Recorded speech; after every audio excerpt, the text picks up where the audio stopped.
విజయనగరం జిల్లా కేంద్రంలో ఘరానా మోసం చోటు చేసుకుంది. ఓ చిట్టి చిలకయ్య బోర్డు తిప్పేయడంతో 100 మందికి పైగా బాధితులు రోడ్డున పడ్డారు. లక్షల రూపాయలు పోగొట్టుకుని గోడును వెలిపిస్తున్నారు. 30 ఏళ్లుగా విజయనగరంతో చిట్టి వ్యాపారం చేస్తున్న కత్తెర వెంకటరావు సుమారు 3 కోట్లతో పరారయ్యాడు. కొంతకాలంగా ఇంటికి తాళం వేసి ఉండడాన్ని గమనించిన బాధితులు అనుమానం వచ్చి ఫోన్ చేయగా స్విచ్ ఆఫ్ వచ్చింది. దీంతో వారంతా విజయనగరం పోలీసులను ఆశ్రయించగా కేసు నమోదు చేసి విచారిస్తున్నారు.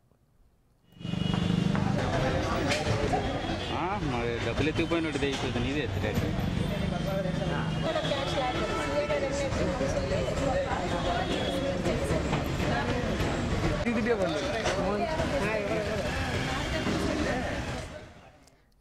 మరింత సమాచారం మా ప్రతినిధి శివశంకర్ ఫోన్ లైన్ లో అందిస్తారు. శివశంకర్, చెప్పండి, విజయనగరం జిల్లాలో జరిగిన చిట్టి వ్యాపారానికి సంబంధించి పూర్తి డీటెయిల్స్ ఏంటి?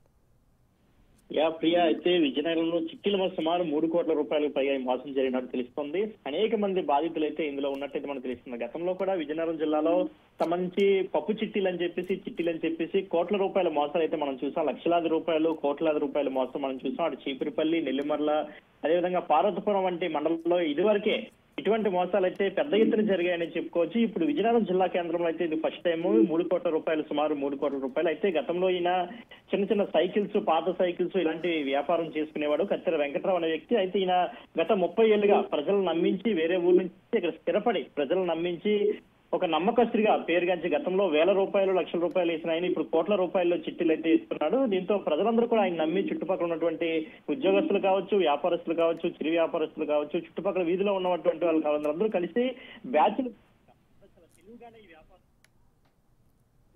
ఒకరు చిట్టి వేస్తున్నట్టు ఇంకొకరు తెలియకుండా, ఇంకొకరు చిట్టి వేస్తున్న ఇంకొకరికి తెలియకుండా చాలా సీక్రెట్ గానే ఈ చిట్టీలు వేసినట్టయితే ఇప్పుడిప్పుడే ఈ విషయాలన్నీ కూడా వెలుగులోకి వస్తున్నాయి. అయితే ఈ నేపథ్యంలో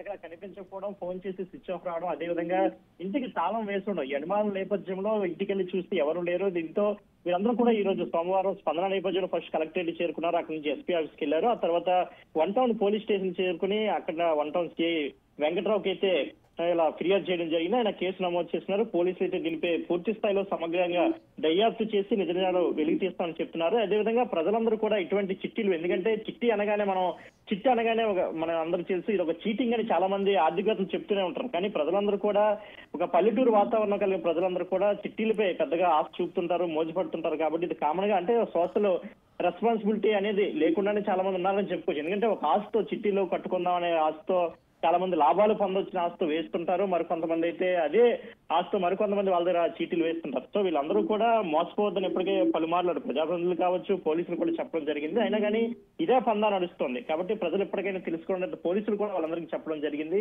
దీనిపై సమగ్రంగా దర్యాప్తు చేసి త్వరలోనే నిజంగా వెలికి తీస్తామని పోలీసులు ఇప్పటికే చెప్పి ఉన్నారు. Right Shivashankar, thanks for the updates.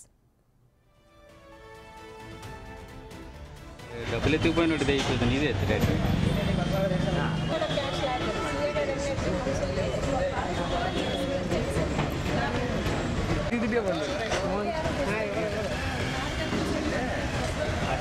అది కన్ఫెక్ట్ ఇచ్చిన